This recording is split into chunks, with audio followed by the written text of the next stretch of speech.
तो स्वागत है आपका हमारे channel Nitesh Tiwari e learning पर। आज हम बात करने वाले हैं कॉमन एनुअल एग्जाम जो आपका इवनिंग शिफ्ट का था, अब उसका हम पेपर सॉल्व करेंगे। तो आइए देखते हैं आपके कितने क्वेश्चन सही हैं और कितने गलत हैं। एग्जाम का पैटर्न बहुत सिंपल है, 3 घंटे एग्जाम था, 80 मार्क्स का था, डिवीजन वही 5 में डिवीजन इसका था और 34 आपके क्वेश्चन थे, जिसमें आपके 1 से लेकर 21 तक आपके बहुविकल्पी थे, 22 से 27 आपके लगभग 3 नंबर के थे और बाकी आपके 6 मार्क्स के क्वेश्चन थे और पैसेजेस कुछ थे और एक मैप। अब हम बात करेंगे पहले क्वेश्चन की।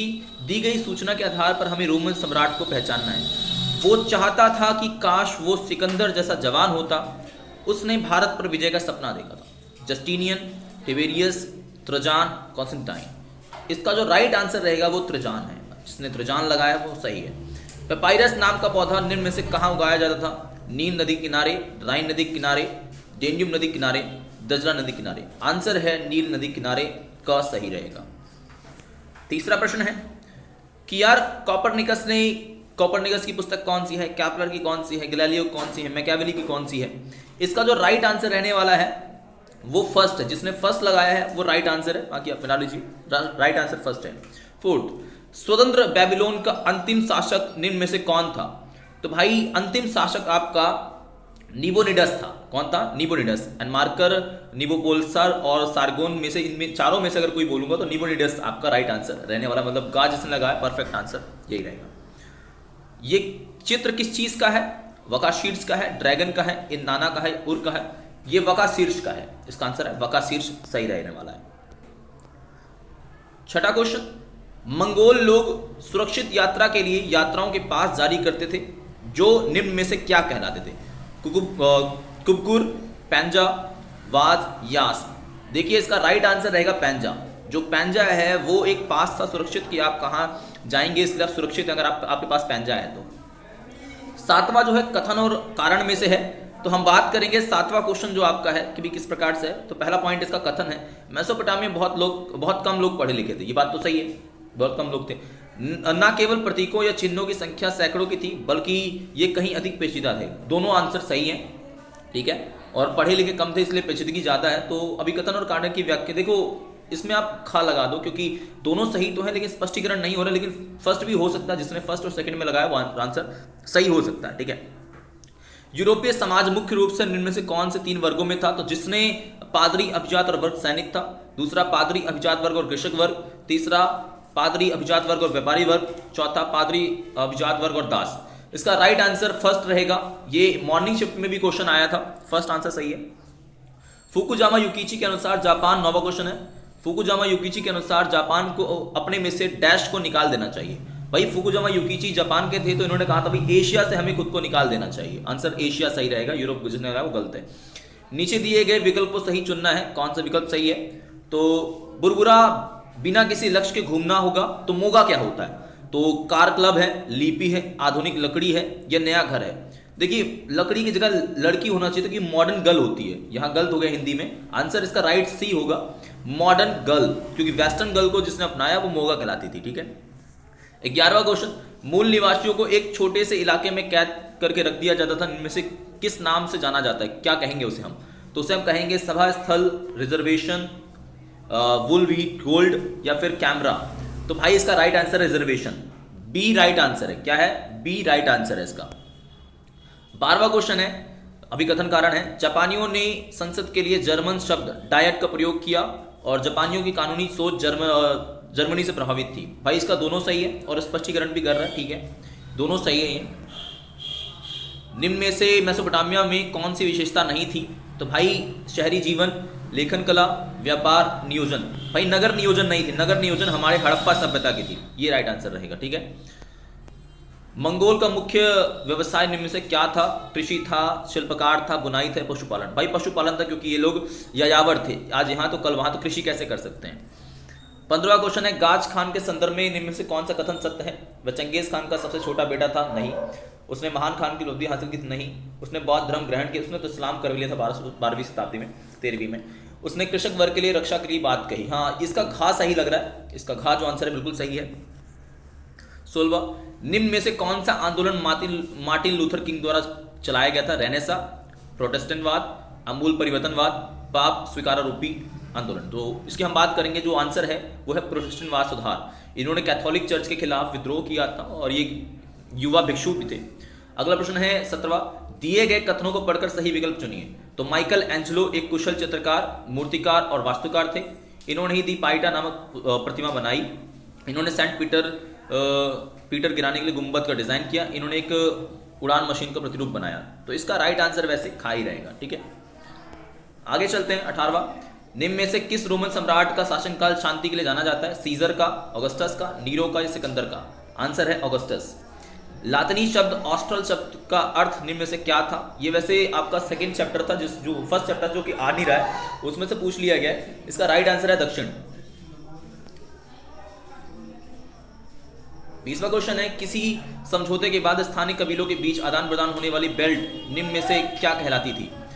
बैंडर्स, वेपुम, डकोटा, महोक। इसका राइट आंसर रहेगा वेम्पुक, ये बी खा राइट आंसर इसका रहेगा, ठीक है।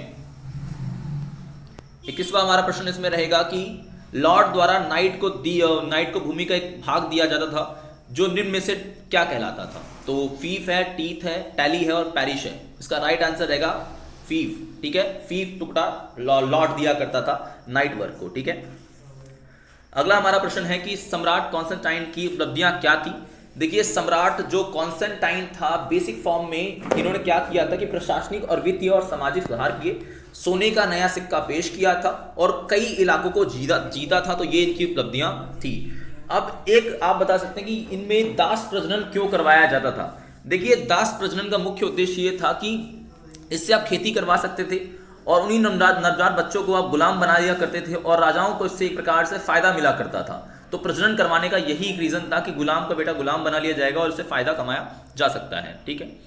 आपका 23वां क्वेश्चन है, खाना बदोश पशुचारक शहरी जीवन के लिए खतरा क्यों थे? भाई बिल्कुल थे, क्योंकि ये लोग आके गांवों को लूटा करते थे, कृषकों को लूटा करते थे और शहरी जीवन जो एक व्यवस्था सामाजिक संगठन उसको खराब कर दिया करते थे। इस प्रकार से अगर आपने देखा तो आंसर सही रहेगा। 24वां क्वेश्चन आपका है कि मंगोल के लिए व्यापार इतना महत्वपूर्ण क्यों था? देखिए, मंगोल के लिए व्यापार इसलिए जरूरी था क्योंकि स्टेपीज क्षेत्र में संसाधनों की कमी थी और संसाधनों की कमी के कारण मध्य एशिया से इन्हें व्यापार करना पड़ता था और वस्तु विनिमय करना पड़ता था। अगर ऐसा ना करते तो इन्हें चीनियों पर निर्भर रहना पड़ता, इसलिए इन्हें यह करना पड़ता था। बेसिक फॉर्म में आपको लिख देना था। नाइट वर्क का उदय क्यों होता है? देखिए, नाइट वर्क जो है इसका उदय क्यों होता है? क्योंकि यूरोप में अक्सर युद्ध हुआ करते थे, तो एक ऐसा वर्ग चाहिए था जो युद्ध के समय खड़ा रहे और युद्ध के लिए काम कर सके। तो नाइट वर्ग ने क्या किया कि एक कुशल ये घुड़सवार थे, तो इसीलिए नाइट वर्ग का उदय होता है और इनको लॉर्ड जो है अपनी भूमि देता है और लॉर्ड के संबंध जो है नाइट के साथ वैसे ही संबंध थे जैसे लॉर्ड के और राजा के संबंध हुआ करते थे, ठीक है। अगला प्रश्न है आपका 26वां, यूरोपवासी मूल निवासियों को उनकी जमीन से बेदखल करने के समर्थन में तर्क क्यों देते थे? भाई, यूरोप वासियों का मानना था कि ये लोग जमीन का सही उपयोग नहीं कर पाते, ये लोग व्यापारीकरण नहीं कर रहे हैं, ये लोग वाणिज्यीकरण नहीं कर रहे हैं, तो हम इनसे जमीन छीन कर इस जमीन का सदुपयोग कर रहे हैं, मतलब अच्छे से इस्तेमाल कर रहे हैं, तो हमने सही किया है, मतलब अपनी ही करनी को गलत करनी को इस सही सिद्ध कर रहे हैं। 27वां इसका प्रश्न आपका रहेगा कि सन यात सेन के प्रमुख सिद्धांतों का वर्णन करना है। भाई, सन यात सेन के प्रमुख 3 सिद्धांत कौन से थे? देखिए, 3 सिद्धांत थे।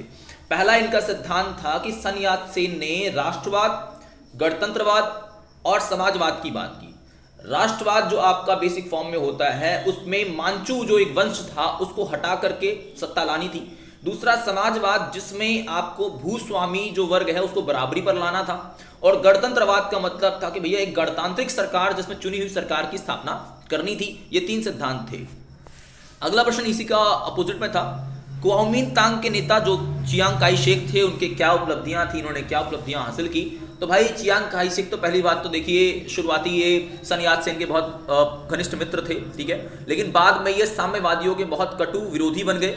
विरोधियों का दमन इन्होंने किया, न्याय संबंधी सुधार इन्होंने करने का प्रयास किया, सैन्य इन्होंने सुधार करने का प्रयास किया। तो बेसिक फॉर्म में इन्होंने काफी सारे काम करने का प्रयास चाइना में किया।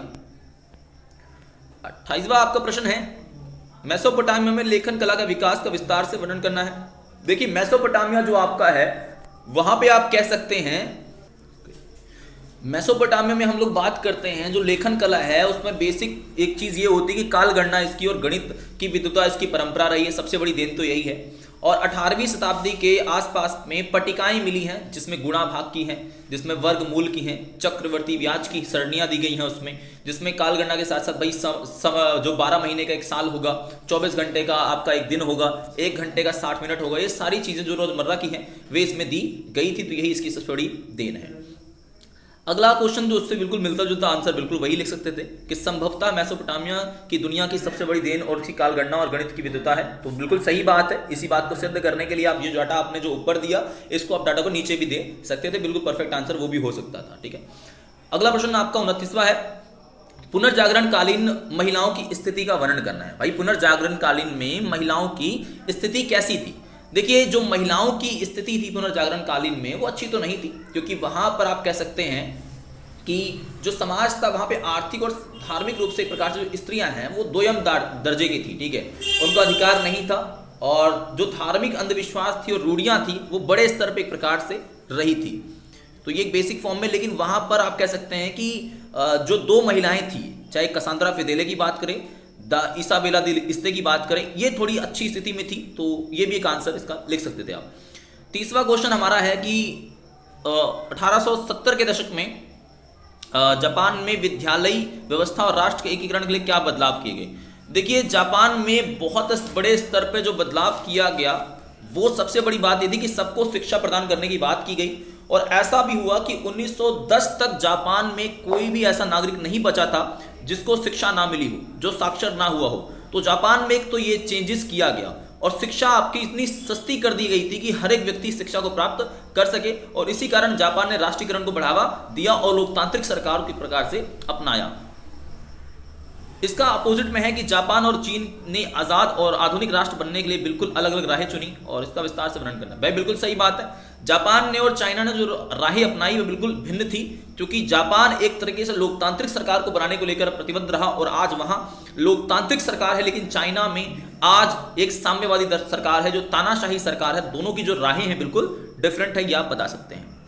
31वां आपको क्वेश्चन भाई पैसेज है, पैसेज को पढ़ा होगा, इसका आंसर देखिए। अब्दुल्ला खान पास एक ना आचार संहिता है, एक कानूनी संहिता, कानून की बुक है जो कि चंगेज खां की थी। ठीक है, अगला प्रश्न है ये अब्दुल्ला खान कौन था? तो वह एक अमीर मुसलमान था और निर्वासित उत्सव एकत्रित और उसकी भर्त्सना की थी इसने। ठीक है, तीसरा प्रश्न आपका है, चंगेज खान ने बुखारा और उसके अमीर मुसलमानों को क्या संबोधित किया था?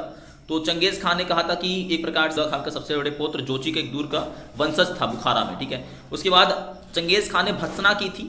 ठीक है, चंगेज खान ने क्या की थी? भर्त्सना की थी। तो ये आप लिख सकते हैं। सारे टॉपिक लगभग कवर करवा दिए गए हैं। अगर आपको वीडियो पसंद आई तो ज़्यादा से ज़्यादा शेयर करें, लाइक करें, सब्सक्राइब करें और इस चैनल के साथ बने रहें। जय हिंद, जय भारत।